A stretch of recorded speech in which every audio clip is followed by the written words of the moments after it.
Pernahkah kamu didatangi oleh seseorang yang membagikan selebaran, berdiri di pinggir jalan, dan berbicara tentang kerajaan Allah dan Yehuwa? Mungkin di antara kalian ada yang pernah mendengar atau bertemu dengan mereka. Mereka adalah saksi-saksi Yehuwa, kelompok yang sering kita temui, tetapi jarang benar-benar kita pahami. Di video ini kita akan membahas topik yang cukup kontroversial, namun penting, baik untuk umat Kristen maupun masyarakat umum. Siapakah sebenarnya saksi Yehuwa? Dan apa yang mereka ajarkan.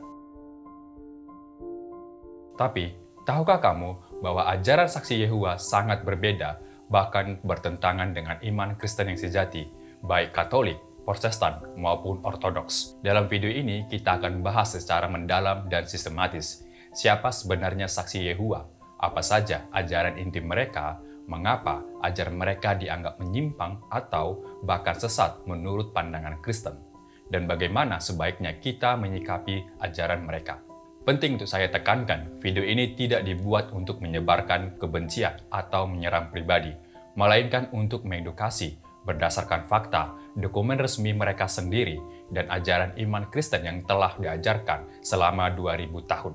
Kita akan menggunakan sumber-sumber yang bisa diverifikasi, termasuk dari situs resmi mereka, jw.org, buku-buku apologetik Kristen, dan Alkitab. Jadi pastikan kamu menonton sampai akhir agar kamu bisa memahami perbedaan mendasar antara kekristenan sejati dan ajaran saksi Yehuwa.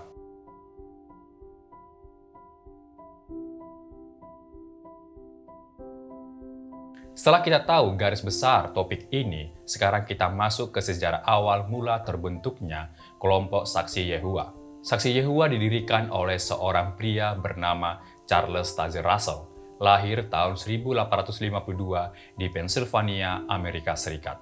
Ia adalah seorang pengusaha muda yang sangat tertarik dengan hal-hal keagamaan, namun kecewa dengan ajaran gereja-gereja Protestan pada zamannya, terutama soal neraka, kekekalan hukum, dan Tritunggal. Pada usia 18 tahun, Russell mulai memimpin kelompok studi Alkitab kecil.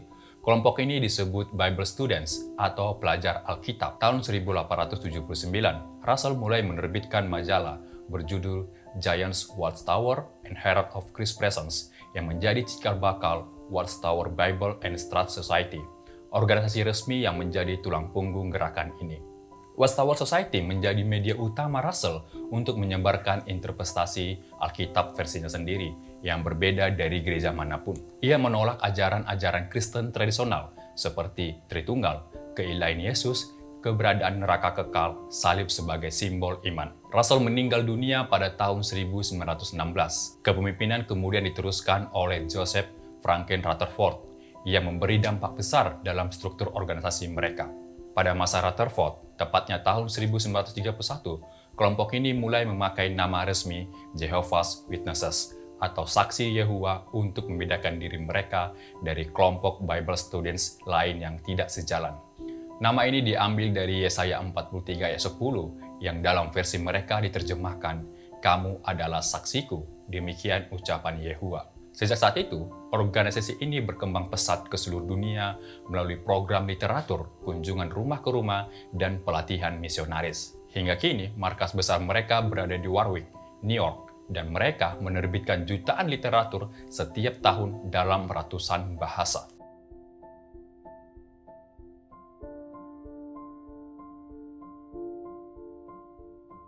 Penolakan terhadap Tritunggal membuat mereka secara teologis terpisah dari kekristenan historis. Setelah kita mengenal sejarah awal munculnya saksi Yehuwa, sekarang waktunya kita masuk lebih dalam ke inti dari apa yang mereka ajarkan. Kita akan melihat bersama apa saja keyakinan utama mereka dan mengapa keyakinan ini sangat berbeda dari ajaran kekristenan sejati. Di bagian ini kita akan membahas 6 doktrin pokok yang paling mencolok. Kita akan membandingkan satu persatu dengan ajaran Alkitab dan pengajaran gereja yang telah dipegang sejak abad pertama. Ajaran saksi Yehuwa mengatakan mereka percaya hanya ada satu pribadi ilahi, yaitu Yehuwa atau yang sering ditulis YHWH. Mereka dengan tegas menolak doktrin Tritunggal dan menyebutnya sebagai ajaran palsu yang tidak bersumber dari Alkitab. Bahkan mereka menyebut ajaran Tritunggal sebagai ajaran dari Babel besar, yang menurut mereka adalah simbol dari semua agama palsu di dunia. Sebaliknya, Dalam ajaran Kristen yang sejati, Allah adalah satu hakikat, namun tiga dalam pribadi, Bapa, Putra Yesus Kristus, dan Roh Kudus. Ajaran Tritunggal ini bukan ciptaan manusia, melainkan berdasarkan langsung dari kitab suci, seperti dalam Matius 28 ayat 19, 2 Korintus 13 ayat 14, dan Yohanes 1 ayat 1. Menurut saksi Yehua, Yesus bukanlah Tuhan. Mereka percaya bahwa Yesus hanyalah makhluk ciptaan pertama dari Allah. Bahkan, mereka menyamakan Yesus dengan malaikat Mikael sebelum ia turun ke dunia. Dan karena Yesus bukan Tuhan dalam pandangan mereka, maka mereka menolak penyembahan kepada Yesus. Namun ajaran Kristen berkata lain, Yesus adalah firman yang menjadi manusia, satu hakikat dengan Bapa seperti tertulis dalam Yohanes 1 ayat 1, Yohanes 20 ayat 28, dan Kolose 1 ayat 16-17. Yesus disebut Tuhan dan disembah baik oleh para muridnya maupun oleh malaikat seperti tertulis dalam Ibrani 1 ayat 6. Dalam pandangan saksi Yehua, Roh Kudus bukanlah pribadi ilahi. Mereka menyebutnya hanya sebagai kekuatan aktif, semacam energi ilahi, mirip seperti aliran listrik. Kalau diibaratkan dalam dunia fiksi, mereka seperti cakra dalam serial Naruto atau listriknya Sasuke saat pakai jurus Chidori. Sementara menurut ajaran Kristen, Roh Kudus adalah pribadi Allah. Roh Kudus berbicara, Kisah Para Rasul 13 ayat 2, bisa didukakan Efesus 4 ayat 30, dan ia mengajar, Yohanes 14 ayat 26. Roh Kudus adalah bagian dari Tritunggal Maha Kudus yang layak disembah dan dimuliakan bersama Bapa dan Putra. Jadi kita bisa lihat bahwa ajaran pokok saksi Yehua sangat berbeda dan bertentangan dengan doktrin dasar kekristenan. Mereka mengganti siapa Allah, siapa Yesus, siapa Roh Kudus, bahkan makna keselamatan dan kehidupan kekal. Memahami perbedaan ini penting agar kita tidak mudah disesatkan oleh ajaran yang terlihat religius tapi menyimpang dari kebenaran Injil. Saksi Yehua tidak memakai terjemahan Alkitab yang umum digunakan umat Kristen. Mereka menggunakan versi sendiri, yaitu New World Translation atau yang disingkat NWT. Yang jadi persoalan besar dalam versi ini, beberapa ayat penting diubah maknanya. Contohnya, Yohanes 1 ayat 1. Dalam Alkitab Kristen dikatakan, firman itu adalah Allah. Tapi dalam NWT ditulis menjadi firman itu adalah seorang Allah dengan huruf kecil. Terjemahan ini dipertanyakan banyak sarjana Alkitab karena terkesan menyesuaikan teks supaya mendukung doktrin mereka sendiri, bukan membiarkan teks Alkitab berbicara apa adanya. Bayangkan, jika kitab suci disesuaikan supaya cocok dengan ajaran manusia dan bukan ajaran manusia yang tunduk kepada kitab suci. Ini sangat berbahaya karena merusak otoritas firman Tuhan. Menurut ajaran saksi Yehua, mereka percaya iman saja tidak cukup. Seorang saksi Yehua harus aktif menyebarkan ajaran mereka dari rumah ke rumah, menghadiri pertemuan rutin, dan menaati semua instruksi dari apa yang mereka sebut governing body. Lebih dari itu, mereka juga percaya bahwa hanya 144.000 orang yang akan masuk surga, sisanya akan hidup di bumi yang dijadikan seperti Taman Eden. Dalam Alkitab, keselamatan adalah anugerah, bukan hasil kerja keras kita. Seperti tertulis dalam Efesus 2 ayat 8 dan 9. Sebab karena kasih karunia kamu diselamatkan oleh iman. Dan kabar baiknya, surga terbuka bagi siapa saja yang percaya kepada Yesus Kristus, seperti tertulis dalam Yohanes 3 ayat 16. Ajaran saksi Yehua, mereka menolak adanya neraka sebagai tempat hukuman kekal. Bagi mereka, jiwa manusia tidak kekal, dan orang-orang jahat hanya akan dilenyapkan, lenyap total, tidak sadar apa-apa. Ini disebut doktrin akuilasi. Namun ajaran Kristen mengatakan, Yesus sendiri berulang kali berbicara tentang neraka. Misalnya dalam Matius 25 ayat 46 dan Markus 9 ayat 48. Ajaran Alkitab menegaskan bahwa jiwa manusia itu kekal, dan setiap orang akan menerima ganjaran atau hukuman, tergantung dari bagaimana mereka merespon Injil. Setelah kita mempelajari doktrin-doktrin utama yang diajarkan oleh saksi Yehua, sekarang kita masuk ke pertanyaan penting. Apakah saksi Yehua tergolong ajaran sesat? Dan kalau iya, apa saja ciri-ciri ajaran sesat menurut iman Kristen? Untuk menjawabnya, kita akan menggunakan kerangka penilaian dari para pakar teologi Kristen seperti Walter Martin, Norman Geisler, dan Ron Rhodes yang selama puluhan tahun meneliti berbagai aliran menyimpang dari ajaran rasuli. Ajaran sesat biasanya mulai dengan mengganti atau menolak kebenaran inti iman Kristen seperti keilahian Yesus Kristus, doktrin Tritunggal, keselamatan oleh kasih karunia melalui iman, bukan usaha atau organisasi. Dan saksi Yehua secara eksplisit memenuhi ini. Mereka menolak Tritunggal, menolak keilahian Yesus, dan menggantinya dengan sistem keselamatan lewat organisasi dan perbuatan. Galatia 1 ayat 6-9 sudah memperingatkan dengan sangat keras. Jika ada yang memberitakan Injil lain, biarpun itu malaikat dari surga, terkutuklah dia. Mengklaim sebagai satu-satunya organisasi besar. Ini ciri umum ajaran sesat, merasa bahwa hanya kelompoknya yang memiliki kebenaran absolut. Semua gereja lain dianggap sesat besar bahkan. Saksi Yehua menyebut gereja Katolik, Protestan, dan Ortodoks sebagai bagian dari Babel besar, lambang agama palsu. Ini bukan sekedar klaim teologis, ini pola sekretarian, menciptakan garis besar, kami yang benar versus dunia yang tersesat. Dalam banyak ajaran menyimpang ada tokoh atau dewan yang dianggap wakil Tuhan dan tidak boleh dibantah. Dalam saksi Yehua, governing body yang bermarkas di New York adalah satu-satunya saluran resmi Yehua. Semua doktrin dan interpretasi Alkitab harus datang dari mereka, tanpa ruang tanya jawab. Ini menyerupai struktur otoritarian, ketaatan mutlak lebih diutamakan daripada pencarian kebenaran.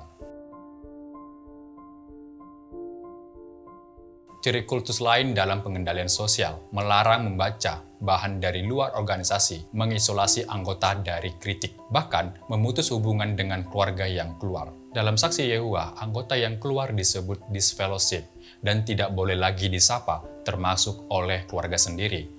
Ini lebih dari doktrin, ini kontrol psikologis, dan ini sangat merusak. Banyak ajaran sesat terbukti gagal saat mencoba menubuatkan akhir zaman. Saksi Yehua pernah meramalkan kiamat di tahun 1914, 1925, dan 1975. Dan semuanya gagal. Tapi organisasinya tetap berjalan seolah tidak terjadi apa-apa. Kegagalan ini bukan cuma salah hitung. Ini membuktikan bahwa mereka bukan pembawa kenubuatan Tuhan. Dari semua indikator yang sudah kita bahas, penyimpangan ajaran inti, eksklusivisme, pemimpin absolut, kontrol sosial, dan nubuatan gagal, jelas bahwa saksi Yehua termasuk dalam kategori ajaran sesat menurut iman Kristen. Bukan karena kita membenci, tetapi karena kita mencintai kebenaran. Karena mereka telah menolak Kristus yang sejati, mengubah Injil, dan menyesatkan banyak jiwa yang tulus mencari Tuhan. Maka penting bagi kita untuk berakar dalam Alkitab, belajar dari ajaran gereja yang teguh sejak abad pertama, dan tetap mewaspadai segala bentuk penyesatan rohani walau tampak religius dan terorganisasi. Setelah kita membahas doktrin dan penyesatan dalam ajaran saksi Yehua, sekarang kita masuk ke bagian penting lainnya. Apa dampaknya bagi umat Kristen, keluarga, dan masyarakat? Dan bagaimana status mereka secara hukum dan agama di Indonesia? Banyak umat Kristen yang kurang mengenal iman mereka sendiri menjadi sasaran empuk ajaran ini. Mereka sering dijangkau dengan pendekatan persuasif, ramah, dan berbasis kitab suci versi mereka. Ajaran ini bisa mengguncang iman orang Kristen awam, terutama jika tidak dibekali dengan pemahaman yang kuat tentang Alkitab dan ajaran gereja. Contoh kasus nyata, banyak perpindahan terjadi lewat studi pribadi atau home visit, dan diskusi intensif yang terlihat logis tapi menyesatkan. Dalam ajaran saksi Yehua, orang yang keluar dari organisasi disebut disfellowship, harus dihindari, bahkan oleh anggota keluarga sendiri. Ini menciptakan keretakan keluarga, di mana anak tak boleh menyapa orang tua atau sebaliknya. Banyak saksian dari keluarga yang hancur karena ajaran pemutusan hubungan ini.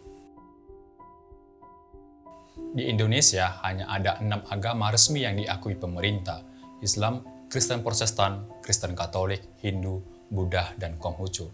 Kristen di Indonesia merujuk pada pengakuan terhadap Yesus Kristus sebagai Tuhan dan Juru Selamat, menurut kitab suci Alkitab, Perjanjian Lama dan Perjanjian Baru, serta merayakan hari besar Kristen seperti Natal dan Paskah. Saksi Yehua tidak merayakan Natal, Paskah, bahkan tidak mengakui Tritunggal. Dengan demikian, mereka tidak memenuhi kriteria dasar kekristenan di Indonesia. Jadi, mereka itu agama apa di KTP. Di banyak kasus, di KTP mereka tetap tercatat sebagai Kristen. Namun ini tidak akurat secara teologis, karena ajaran dan praktik mereka sangat berbeda, bahkan bertentangan. Belum ada entitas resmi Saksi Yehua sebagai agama atau aliran independen yang diakui secara legal di luar naungan agama yang diakui negara. Undang-Undang Nomor 1/PNPS/1965 tentang pencegahan penyalahgunaan dan atau penodaan agama. Maka dari itu penting sekali ada pendidikan iman yang jelas dan mendalam agar umat Kristen tidak terkecoh oleh status administratif yang bisa menyesatkan. Di Indonesia, negara berbasis hukum ini, identitas keagamaan sangat berkaitan erat dengan dokumen resmi seperti akta kelahiran, KTP, surat pernikahan, hingga pencatatan gereja. Sayangnya, banyak umat yang tidak menyadari bahwa Saksi Yehua secara doktrinal berbeda secara mendasar dari ajaran Kristen arus utama, namun tetap tercatat di kolom agama sebagai Kristen atau Kristen Protestan. Akibatnya, banyak orang yang menikah, membaptis anak, atau bahkan dimakamkan lewat lembaga Saksi Yehua tanpa menyadari bahwa ajaran mereka menolak Tritunggal, menolak keilihan Kristus secara penuh, dan menolak salib. Dalam beberapa kasus, umat mengalami kesulitan hukum, seperti tidak bisa mencatatkan pernikahan di negara karena tidak mengikuti tata cara gereja yang diakui pemerintah, atau bahkan mengalami konflik internal keluarga karena perbedaan pengakuan iman. Oleh karena itu, literasi iman dan pembinaan gerejawi tidak boleh diabaikan. Identitas iman bukan hanya soal administrasi, tapi menyangkut keselamatan, pengakuan akan kebenaran, dan kesetiaan terhadap Kristus yang sejati.